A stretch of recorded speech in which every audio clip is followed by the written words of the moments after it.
2024 से एक आंदोलन चल रहा है। 19 सूत्रीय मांग पत्र है हमारा, जिसमें मुख्य मांगे हैं। सरकार ने 2005 तक अपने कर्मचारियों को पेंशन दे दी, लेकिन निगम जो हमारे तीनों निगम हैं, यूजीवीएनएल हुआ, पावर कॉर्पोरेशन हुआ, पिटकुल हुआ, इन्हें 2005 तक पेंशन की सुविधा नहीं दी गई। जबकि यूजीवीएनएल और पिटकुल डिविडेंड देते हैं सरकार को, कोई 21 करोड़ देता है, कोई 11 करोड़ देता है। पैसा देने के बाद भी हमारे को 2005 तक का पेंशन की सुविधा नहीं मिली। हमारे तो आज तक की डिमांड है पेंशन की, लेकिन जो सरकार ने 2005 तक अपने कर्मचारी को पेंशन दे दी है, उनको पेंशन नहीं मिलना। नंबर 2 बात हमारी यह है कि भाई इन्होंने 2020 के बाद से टैरिफ की सुविधा बंद कर दी।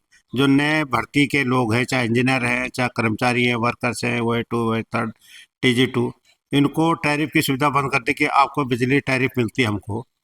तो एक कमरे में 2 आदमी बैठे, एक को तो बिजली टैरिफ मिलेगी, दूसरे को बिजली टैरिफ नहीं मिलेगी, तो ये उसके साथ अन्याय है।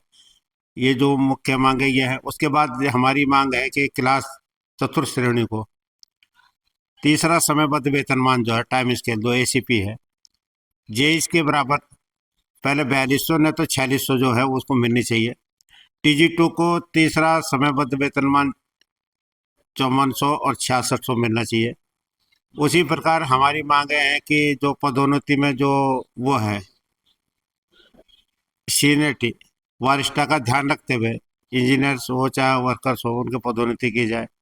ऐसी कई डिमांडें हैं हमारी। और मुख्य मांग जो हमारी, जो आज मुख्य धरना जो था कि डाक पत्थर में जो सरकार द्वारा UDV को भूमि हस्तांतरण गलत तरीके से किया गया है, उसका विरोध करना था। क्योंकि डाक पत्थर में इनका ये सरकार तो बेवकूफ़ बना रही है।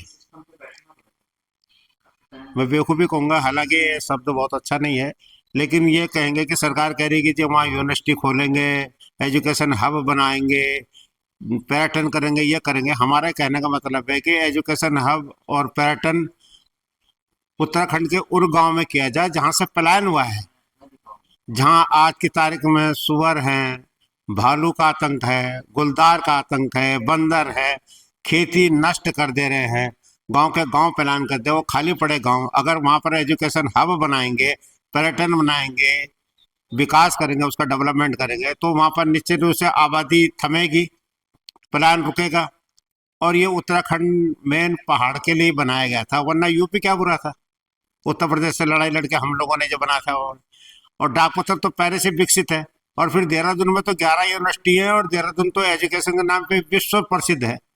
आप चाहे दून स्कूल हो, चाहे कर्नल ब्राउन हो, चाहे आपके दून इंटरनेशनल हो, या अन्य जो स्कूल मसूरी के हो, ये तो पहले से वो है। तो क्या ये 11 यूनिवर्सिटी कम पड़ गई जो एक एजुकेशन हब कह रहे थे बंगलोर और कोटा की तर्ज पे वहां बनाएंगे डाक पत्थर में?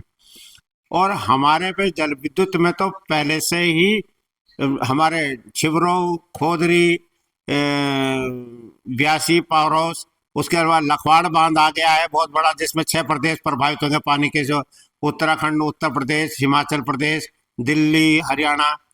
दूसरे फिर हमारे चूनी पलासू की एक नई परियोजना आई है, किसाऊ की एक नई परियोजना आई है, पलासू की अलग आई है, हनोल की परियोजना अलग है। उनके लिए जगह की जरूरत पड़ेगी, बड़े बड़े रोलर आएंगे, बड़े बड़े टेलर आएंगे, और कहाँ जाएंगे, कैसे मोड़ेंगे वहां पर से, जो ये डाक पत्थर को करेंगे डेवलप कर दे।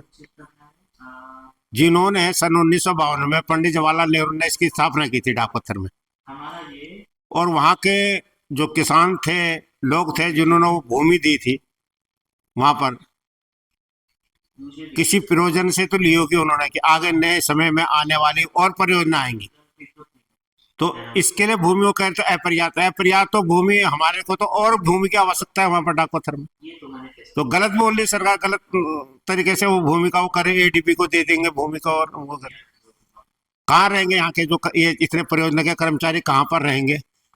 सामान कैसे जाएगा? बड़े बड़े पावरों से टनल होके उसमें टेलर में सामान कैसे जाएगा? टरबाने कैसे जाएंगी?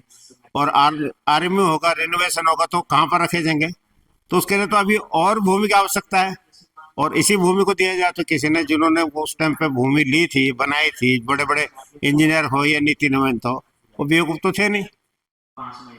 तो गलत तरीके से सरकार उसको भूमि को दे रही है वहां पर से।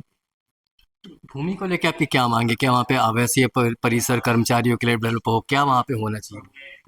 देखिए, आवश्यक तो है ही कर्मचारी के वहां पर से, लेकिन हमारा कहने का मतलब है कि जो और परियोजनाएं उनके कर्मचारी कहाँ, आज भी कर्मचारी जो है वहां पर मकान नहीं है, कर्मचारी आज भी किराए पे लेके बाहर रह रहे कर्मचारी। तो ये परियोजना जो 4-5 परियोजना आ रही है वहां पर से, उनके कर्मचारी कहाँ रहेंगे, उनकी कॉलोनियां कहाँ बसाएंगे। दूसरा, जो बड़े बड़े टेलर आएंगे, टरबाइन के ये सामान आएगा, वो कैसे जाएगा, किस तरीके से जाएगा, ये विचारने प्रश्न है। तो आपकी मांगों को लेके आपकी ऊर्जा सचिव से या मुख्यमंत्री से, क्योंकि वो ऊर्जा मंत्री भी हैं, कोई बात हुई, कोई ज्ञापन दिया है आपके कहने देखिए, पे? हमने लगातार उनको दुनिया भर के ज्ञापन पत्र लिए हैं। एक दिन 10 ऊर्जा सचिव तो समय देते नहीं है बिल्कुल भी। 10 मिनट का समय दिया उन्होंने तो सरकार की है कि सरकार तो देगी जमीन को, इस तरीके से कहने लगे सरकार देगी जमीन को। इस उत्तराखंड आंदोलन में उनकी तो कोई भूमिका नहीं थी। भूमिका तो हम लोगों की थी उत्तराखंड आंदोलन में। ये पहाड़ को अलग करने का, उत्तराखंड बनाने का, पहाड़ के लिए ही तो बना था उत्तराखंड। अगर ये पहाड़ के लिए नहीं बनता, पहाड़ के डेवलपमेंट के लिए नहीं बनता, तो यूपी क्या बुरा था। तो समय देते नहीं। आज भी तीनों प्रबंध निदेशक जो हैं, हमारी तो मांग है कि इस उत्तराखंड में महत्वपूर्ण विभाग है। जब बना था कि जी हम यहाँ पर जल विद्युत अथाह धन राशि है, हम यहाँ पर हाइड्रो के पावर हाउस से दुनिया भर की बिजली पैदा करेंगे, पर्यटन से बिजली कमाई करेंगे, जड़ी बूटी से कराई करेंगे। लेकिन जब ये उत्तराखंड बना था तो हम 10 और 15 हजार मेगावाट बिजली बेचते थे। आज की तारीख में 10-15 हजार बिजली खरीद रहे। निसंदेह इंडस्ट्री डेवलपमेंट हुआ है, लेकिन उस गति से पावर हाउस भी तो नहीं बने।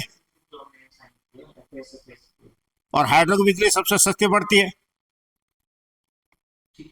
वह आज जो बिजली महंगी कर रहे हैं, पावर कॉर्पोरेशन बिजली महंगी कर रहा है, उपभोक्ताओं को बिजली दे रहा है, किसानों को दे रहा है, इसकी जांच की जाए ना इनकी, कि क्यों बिजली महंगी जा रही है, इनके खर्चों की जांच की जाए। तीनों एमडी आज एक्सटेंशन पे, सेवा विस्तार पे, तीनों एमडी। हम बार बार कह रहे हैं कि इनका सेवा विस्तार खत्म करके तीनों निगमों में कार्यरत अधिकारी कर्मचारी या उत्तराखंड के वालों को एमडी और डायरेक्टर बनाया जाए। आज की तारीख में डायरेक्टर भी सेवा विस्तार पे, एमडी सेवा विस्तार पे, ये तो सब ऐसे चल रहे हैं, अनुबंध पे चल रहे हैं। तो कैसे उत्तराखंड में विकास होगा, ऊर्जा प्रदेश कैसे बनेगा, समझिए। तो अभी आपका अगला कदम क्या होगा? हमारा अगला कदम 27 तारीख को हमारी विशाल धरना हमारे ऊर्जा भवन पे है।